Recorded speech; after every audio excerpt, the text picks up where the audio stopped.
Two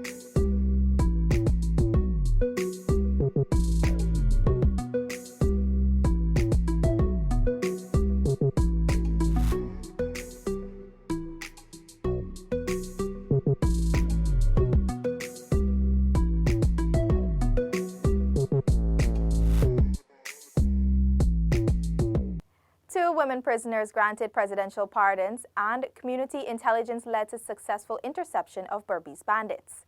It's Friday, May 24, and we have lots to tell you. First up, President David Granger, pursuant to powers under Article 182(2) of the Constitution, has granted presidential pardons to two women prisoners. The women are considered fit and proper to receive such pardons. The presidential pardons will be effective as from May 26 in observance of the 53rd independence anniversary. The women prisoners are from the New Amsterdam prison. They are 40-year-old Bibi Parjan and 30-year-old Unique Hope. The prisoners served a portion of their sentences for offenses of larceny and forgery, respectively. It is expected that this expression of compassion and humanity by His Excellency will result in these prisoners reuniting with their families and leading good and useful lives hereon. In more good news, Minister of Public Security Kemraj Ramjatan says it was the intelligence provided by residents that led to the recent successful interception and extermination of 3 dangerous bandits in Berbice. It's the positive nature of community relationship and the police and the intelligence gathered from members of the community, and then of course quick reaction by members of the police force in identifying and of course sending in the firepower that was required. And that combination of efforts saw the realization of what happened there. Public Security Minister Kemraj Ramjatan.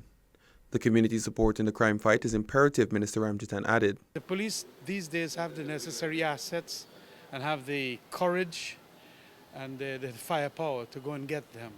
But we sometimes have to, get that very important component, community relations. Information is vital. 3 men identified as Suchan Sulal, called One Eye Papi, Kelvin Shivgubin, called Kelly, and Ramnarayan Jagmohan, all Berbice residents, were killed during a firefight with B Division ranks on Monday, May 19th.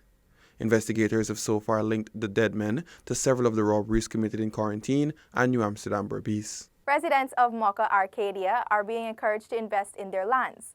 On the 125th anniversary of the village, President David Granger spoke of how village production can help the country's economy as he encouraged the villagers to head back to the farms.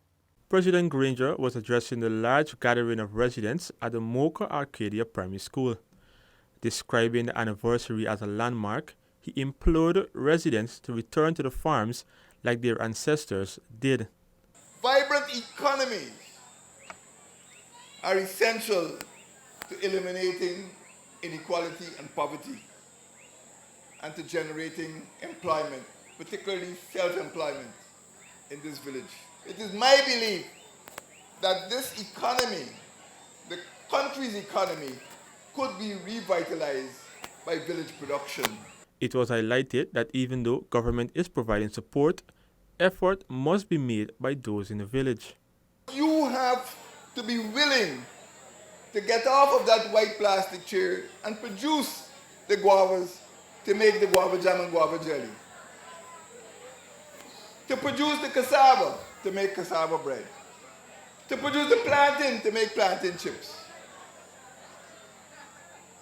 You are prepared to help yourselves and we will help you. President Granger said his decision to appoint a senior official responsible for manufacturing and marketing and a Minister of Rural Affairs was strategic in developing villages like Mocha Arcadia. I know what I'm doing, and I'm very confident that these initiatives will help to make these rural communities more prosperous. Isaiah Braffett for InfoHub. The Civil Defense Commission, CDC, through the National Emergency Monitoring System, is currently monitoring flash floods in various regions across the country.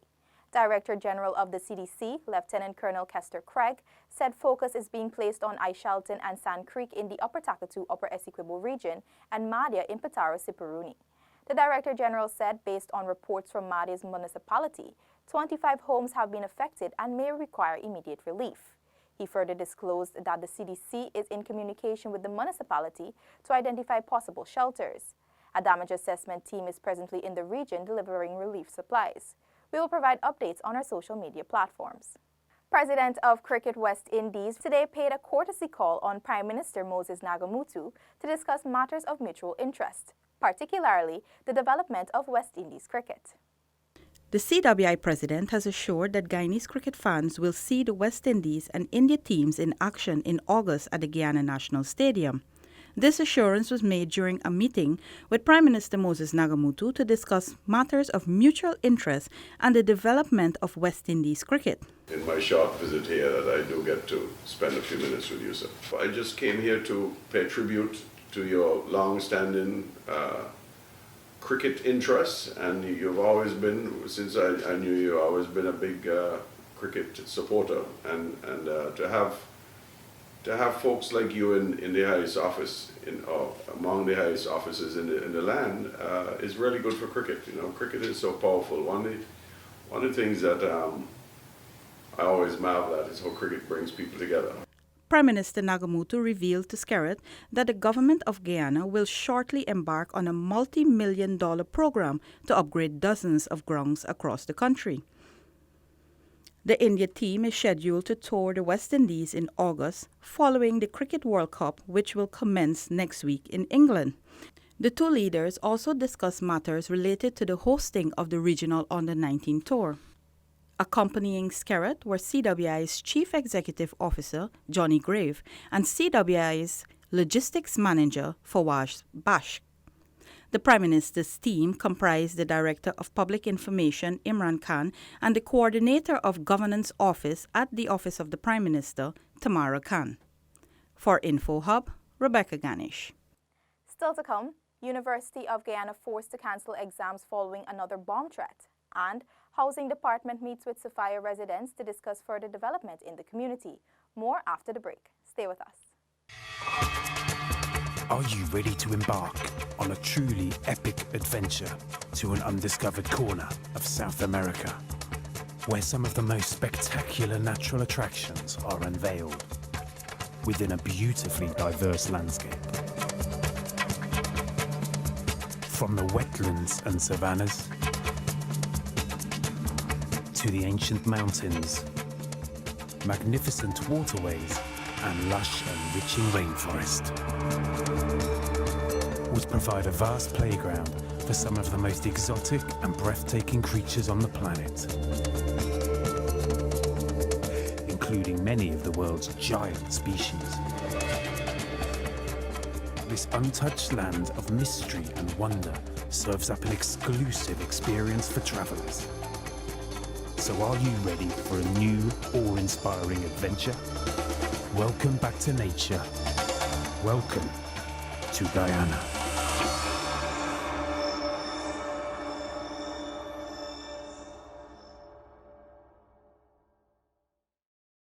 Thanks for staying with us.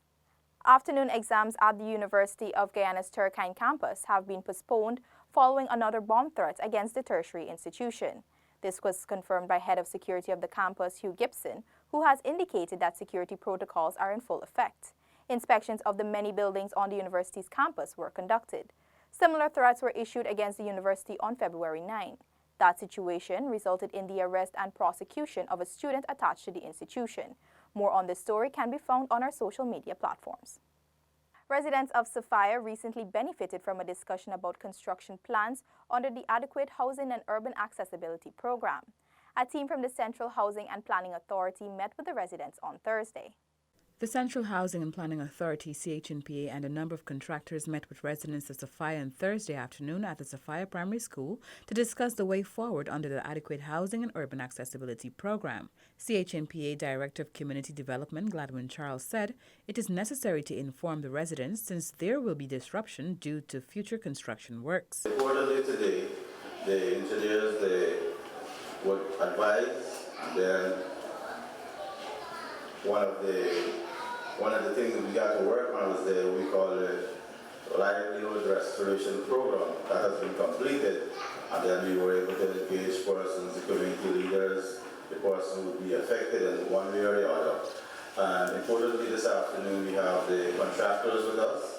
We will be introduced to the contractors. The program will be located in Region 3 and 4. It's designed to improve the quality of life and facilitate community and economic development in the selected communities. Engineer and project overseer Anthony Ragnaud interacted with the residents and provided them with the details of the project in the community. The scope of the project entails the construction of 4 homes, 250, distribution of subsidy, 200, upgrading of road to asphaltic concrete, 34 km, construction of reinforced concrete drain, 5 km, construction of a walkway, 5 km, installation of street lights, 8 km, develop and construct recreational facilities. The community will also benefit from the construction of 20 culverts. Ragnar told the residents that several persons from the various communities will be part of the project. Construction is expected to begin within the next 2 weeks. Residents thanked CHMPA for having direct contact with the contractors and pledged to lend their support to ensure the completion of the project. For InfoHub, Ayana George. With some parts of the country experiencing seasonal rainfall, let's tell you for the next 3 days, you can expect light to moderate showers and thunderstorms with mostly cloudy skies. Between 10 and 70 millimeters of rainfall is expected. On May 26, Independence Day, there will be the least amount of rainfall for the 3-day period. It is expected that along with light to moderate showers and partly cloudy skies, rainfall will be between 0 and 15 millimeters. Residents in low-lying and flood-prone areas are asked to take the necessary precautions. More on the weather can be found on our social media platforms. Moving on to other news. Minister with responsibility for youth affairs, Simona Brooms, has called on young people of Valmiki Vidyalaya High School to prepare themselves through education to take up leadership roles. Minister with responsibility for youth affairs, Simona Brooms, accompanied by Georgetown Mayor Ubraj Narayan on Thursday, met students of the Valmiki Vidyalaya High School to hear their views on issues affecting them with the aim of having these addressed. Minister Brooms told the students that they are fortunate to be receiving an education, noting that there are many youths who are facing difficulties in their lives and are in unfortunate situations. One of the big areas of priority is education. You're not too small or too young to understand that you're in a better place than myself and your worship and your teachers. Because the opportunities that presents itself now in Guyana, it was not there before. We will be pouring oil in 2020. It is not coming, it is here. It is here. And so, you as young people, you have to be educated to take this country over. Several students questioned the minister on issues such as youth involvement in sports and Guyana's oil spill preparedness strategy. Jewel Holder has a passion for designing, but has been facing some challenges. In Guyana, there isn't a school that I can go to focus on designing and fashion and stuff like that. And it's really setting me back a really far away in the career that I want to pursue. Minister Brooms was pleased with the feedback she received on the visit to the school and assured students that their views are important and will be addressed. Your ideas is not coming here and just listen to you, but to ensure that when we design our programs for training, that we take these things into consideration and we make modification that will allow for these areas of great passion for young people. The minister reminded that education is a major focus of government. Letitia Isaacs for InfoHub. Students of the Tutorial High School are now able to revive the school's music class following a donation of steel pans from the Minister of Social Cohesion, Dr. George Norton.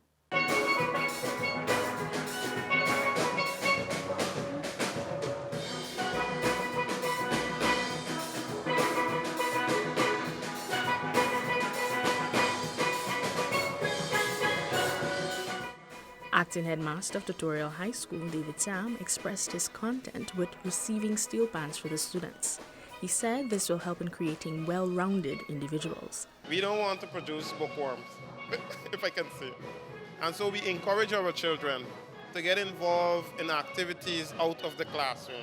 Sam said it is his wish to restore the school's choir since there was one prior to him taking office. Minister of Social Cohesion with responsibility for culture, Dr. George Norton, said he wants to be part of restoring Tutorial to its former glory. I think for too long the the whole country in the student population has been concentrating too much on passing subjects and getting this 16, 17, 18, 19 subjects, and we're neglecting sports on the whole.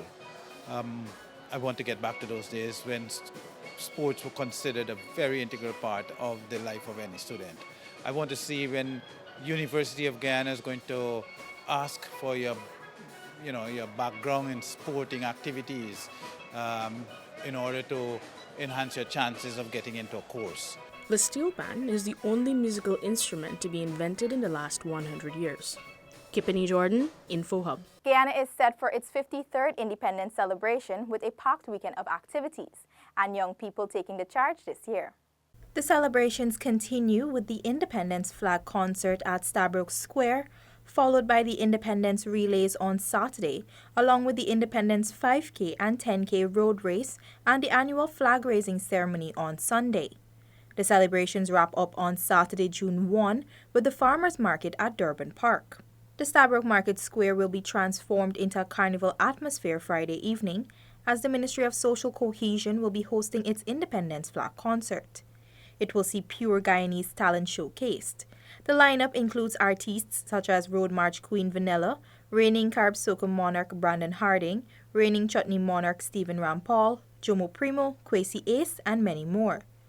On the eve of Guyana's 53rd independence anniversary, the Golden Arrowhead will be hoisted by members of Parliament and regional officials in the 10 administrative regions. On May 26, all focus will be on Durban Park for the annual flag-raising ceremony. President David Granger, along with government officials, will be in attendance. This year, independence celebrations will be done differently, as students from some 60 schools across the country are set to participate for the first time in the country's history in hoisting the Golden Arrowhead at the Durban Park.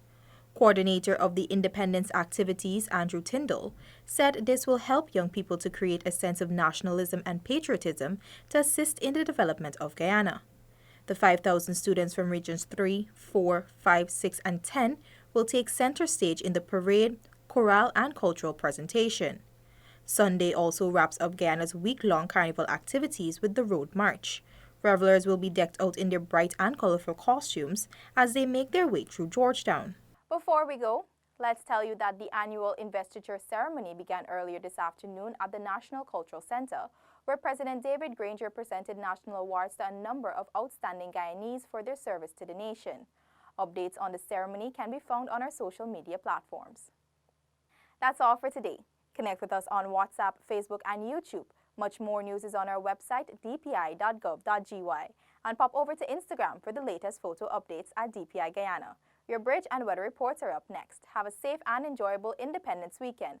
And don't forget your umbrellas whenever you're heading out. Goodbye for now.